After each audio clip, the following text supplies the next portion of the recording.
আসসালামু আলাইকুম, সবাইকে শুভেচ্ছা জানাচ্ছি। মাসুম মাহবুব। রাতের লাইভ সেশনে আপনাদের জন্য রয়েছে বেশ কিছু গুরুত্বপূর্ণ খবর।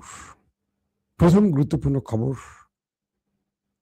আমেরিকার ট্রাম্পের হাত থেকে অল্পের জন্য বেঁচে গেল মুসলিম সভ্যতার দেশ ইরান। দ্বিতীয় গুরুত্বপূর্ণ খবর, আমেরিকার নাকের ডগা দিয়ে, একদম চোখের সামনে দিয়ে ইরানের 25টি তেল এবং গ্যাসের জাহাজ চ্যালেঞ্জ জানিয়ে চলে গেল। আমেরিকা আক্রমণ করার সাহস করল না। কেন? কি প্রস্তুতি নিল ইরান আমেরিকাকে মোকাবেলা করার? এবং সর্বশেষ, পাকিস্তানে যখন আমেরিকার ডেলিগেটরা যুদ্ধবিরতি নিয়ে আলোচনায় প্রস্তুত, ইরানের ডেলিগেটরা তখন কোথায়? পাশাপাশি আরবরা এই যুদ্ধ নিয়ে এখন কি ভাবছে? চলুন আমি আপনাদেরকে বেশ কিছু গুরুত্বপূর্ণ খবরের সাথে আরো কিছু খবর জানাবার চেষ্টা করছি। প্রথম যে খবরটি দিয়ে শুরু করতে চাই, মার্কিন যুক্তরাষ্ট্রের ভেতরে প্রায় 60 জন সাবেক সেনা সদস্য গ্রেফতার হয়েছে। কোথায়? মার্কিন যুক্তরাষ্ট্রের ভেতরে ক্যাপিটাল হিলের সামনে। মোট 62 জন গ্রেফতার হয়েছে, এর মধ্যে 60 জন সাবেক মার্কিন সেনা অফিসার। তারা ক্যাপিটাল হিলের সামনে হাতে লাল টিউলিপ নিয়ে ট্রাম্প সরকারের বিরোধিতা করছিল। লাল টিউলিপ দিয়ে তারা বোঝাতে চেয়েছে তারা ইরানের পক্ষে, অর্থাৎ আমেরিকার সেনারা ইরানের নাগরিকদের যেভাবে হত্যা করেছে এটার বিরোধিতা করার জন্য। আবারও বলছি, আপনি হয়তো শুনতে পাননি, ভুল করছেন না। সাবেক মার্কিন সেনাদের 60 জন ক্যাপিটাল হিলের সামনে লাল টিউলিপ নিয়ে দাঁড়িয়ে প্রতিবাদ করছিল মার্কিন সেনারা যে ইরানের নাগরিকদের হত্যা করেছে তার প্রতিবাদ জানাতে। এবং তারা বলছে যে ট্রাম্পকে যুদ্ধ বন্ধ করো। অর্থাৎ আমেরিকার সেনাদের মধ্যে গুরুত্বপূর্ণ 60 জন ব্যক্তি যারা সাবেক, তারা ইরানের বিরুদ্ধে, আমেরিকার এই অন্যায় যুদ্ধের বিরুদ্ধে প্রতিবাদ করেছে এবং 60 জনকে গ্রেফতার করা হয়েছে, সঙ্গে তার পরিবারকেও গ্রেফতার করা হয়েছে। মোট 62 জনের গ্রেফতারের খবর পাওয়া গেছে। তার মানে ডোনাল্ড ট্রাম্পের বিরুদ্ধে ক্রমান্বয়ে চাপ বাড়তে শুরু করেছে। দর্শক, দ্বিতীয় গুরুত্বপূর্ণ খবর, ইরান আমেরিকার যুদ্ধে ব্যাপক ধসের মুখে আছে ইউরোপ। কেবল ফ্রান্স, তার অর্থমন্ত্রী আজকে জানিয়েছে তারা 6 বিলিয়ন মার্কিন ডলারের লোকসানের মুখে আছে। এই যুদ্ধে 6 বিলিয়ন মার্কিন ডলারের ক্ষতি হয়েছে কেবল ফ্রান্সের। তার মানে বাকি দেশগুলোর অবস্থা এখন কোথায়? এই যুদ্ধ পুরো ইউরোপকেও নাড়িয়ে দিয়েছে। প্রিয় দর্শক, যে ইম্পর্টেন্ট দুটো খবরের জন্য অপেক্ষা আছেন, আমি প্রথম ইম্পর্টেন্ট খবরটি দিচ্ছি এবার। সিআই সাবেক প্রধান, মার্কিন গোয়েন্দা সংস্থা সিআইয়ের যিনি সাবেক প্রধান ল্যারি জনসন, তিনি আজকে প্রকাশ্যে একটি তথ্য জানিয়েছেন। বলছিলেন, মার্কিন প্রেসিডেন্ট ডোনাল্ড ট্রাম্প যখন ইরানের হামলায় দিশেহারা এবং প্রচুর সংখ্যক মার্কিন সেনা ওপারে চলে গেছে ইরানের হামলায়, তিনি বলতে পারছিলেন না। তিনি সংখ্যাটা কমিয়ে বা সংখ্যাটা অস্বীকার করে বারবারই তার নিজের জয়ের কথা বলছিলেন। কিন্তু ইরান যে ব্যাপক ধোলাই দিয়েছে তাতে অনেক ক্ষতি হয়েছে এবং অনেক সেনা হারিয়েছে আমেরিকা। সিআইয়ের এই সাবেক প্রধান ল্যারি জনসন আরো বলছেন যে ডোনাল্ড ট্রাম্প সেই রাতে ব্যাপক শাউট করেছেন, হইচই করেছেন। আমি আমার এর আগের ভিডিওতে আপনাদের এই বিষয়টি দিয়েছি। এখন আরো কিছু সম্পৃক্ত তথ্য এসেছে, সেটা জানাচ্ছে। তিনি চিৎকার চেঁচামেচি করেছেন, তার সিচুয়েশন রুম থেকে তিনি বেরিয়েছেন, হইচই করেছেন, অনেক কিছু ভাঙচুর করেছেন, এমন খবরও আসছে। ট্রাম্প চিৎকার করে বলছেন, আমার নিউক্লিয়ার কোড কোথায়? অর্থাৎ ইরানকে তিনি ধ্বংস করার জন্য, নিউক্লিয়ার অ্যাটাকের জন্য সে বিশেষ কোডটি চেয়েছিলেন। বারবার তিনি চিৎকার করে বলছিলেন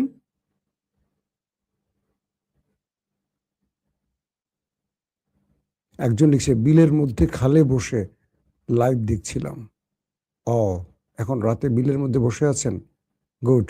মৃদু বাতাসে বসে আছেন না ভাই? বাইরে তো অনেক গরম। তো তিনি ইরানকে যে বলল যে পুরো বিশ্ব সভ্যতা থেকে ইরানকে মুছে ফেলবেন, এই বক্তব্যের পর তিনি তার টিমকে বারবার বলছিলেন আমার নিউক্লিয়ার কোড কোথায়? কে? মার্কিন প্রেসিডেন্ট ডোনাল্ড ট্রাম্প। এরপর তার সামনে হাজির হন মার্কিন চিফ অফ স্টাফ চেয়ারম্যান ডন কেন। তার ছবিটা একটু দেখায় আপনাদের।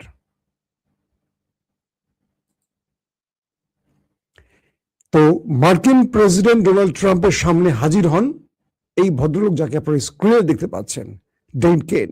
তিনি মার্কিন চিফ অফ স্টাফ।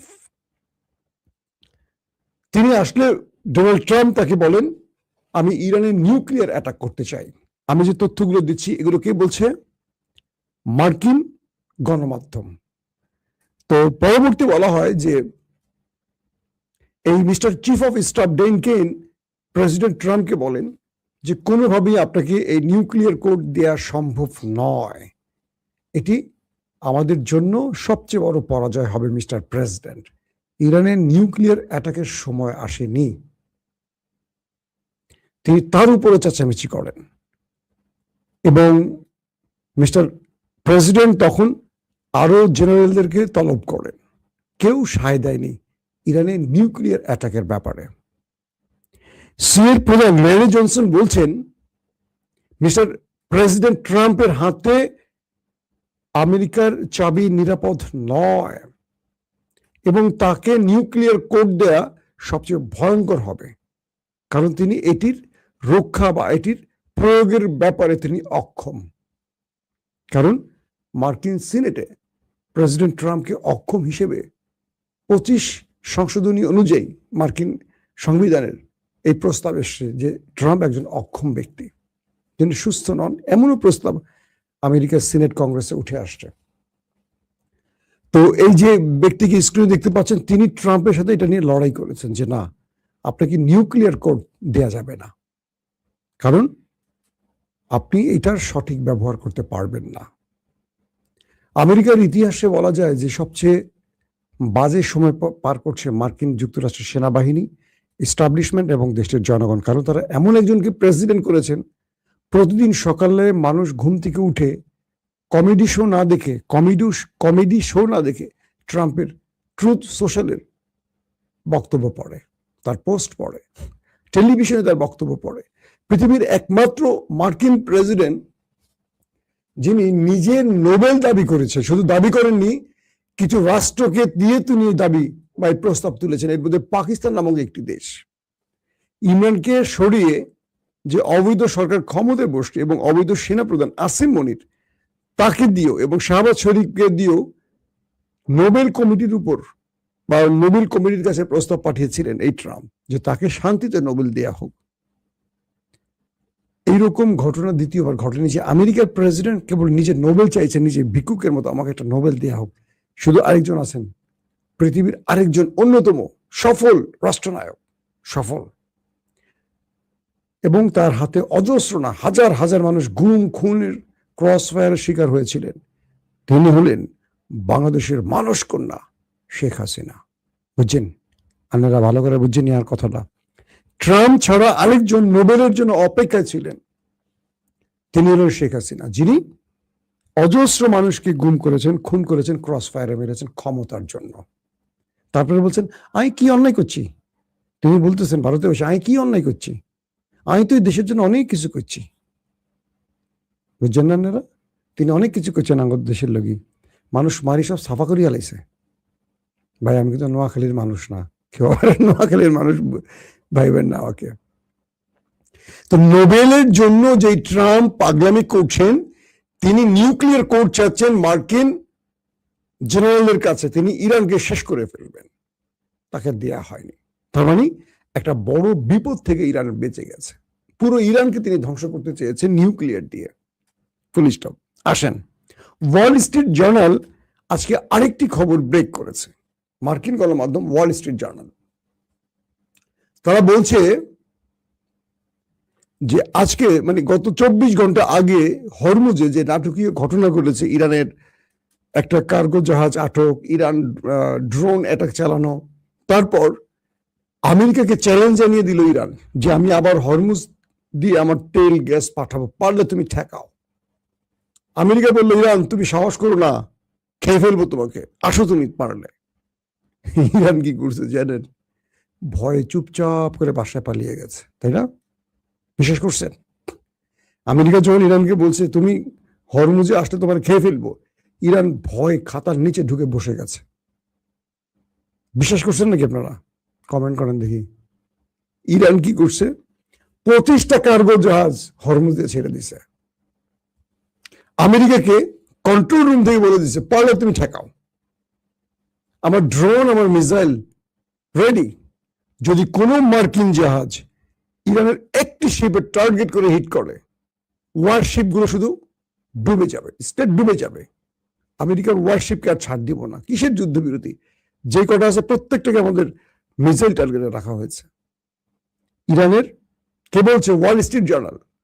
ইরানের 25টি তেলের জাহাজ বা গ্যাসের জাহাজ সম্মিলিত 25টি মার্কিন যুক্তরাষ্ট্রের নাকের ডগা দিয়ে সুর করে চলে গেল। আমেরিকার নেভি চেয়ে চেয়ে দেখলো, খেপে গেল ট্রাম্প, এই নেভি কি করলা তোমরা, আমার তো নাক কেটে দিলা তোমরা। নেভি বলল মিস্টার প্রেসিডেন্ট, যদি আমরা ইরানের কোন জাহাজে অ্যাটাক করতাম আমাদের ওয়ারশিপ গুলো ডুবে যেত। কারণ ইরান এই বার্তাটি আমাদের দিয়েছে যে আমরা 25টি কার্গো জাহাজ পাঠালাম, যদি একটিতে পারো টার্গেট করো, তারপর ইরান যেটা করবে সেটার জন্য প্রস্তুত থেকো। এই খবরটি এখন আপনাদের কেউ দেয়নি, কালকে হয়তো পাবেন খবরটি। মাসুম ভাই আপনাদেরকে কিছু খবর সবার আগে দেবার চেষ্টা করে। তো অনেকে আজকে যারা দেখবেন না এই খবর, তারা এই মাসুম ভাই মানে গুল মারছে, কালকে পেয়ে যাবেন, বা ওয়াল স্ট্রিট জার্নাল একটু চেক করেন কষ্ট করে। তো ইরান আমেরিকাকে কিভাবে সাগরে থ্রেড দিয়ে পার হয়েছে বুঝতে পারছেন?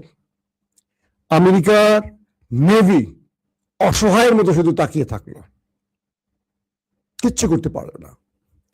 ইরান বিশ্ব শক্তিকে বা বিশ্ব শক্তির নাম্বার 1 রাষ্ট্রকে, পরাশক্তির নাম্বার 1 রাষ্ট্রকে, মাটির জমিনে সবচেয়ে পাওয়ারফুল রাষ্ট্রকে কিভাবে থ্রেড দিয়ে কিভাবে মানে তার কাজটি করে নিচ্ছে। একটি জাহাজকেও আমেরিকা টার্গেট করতে পারেনি।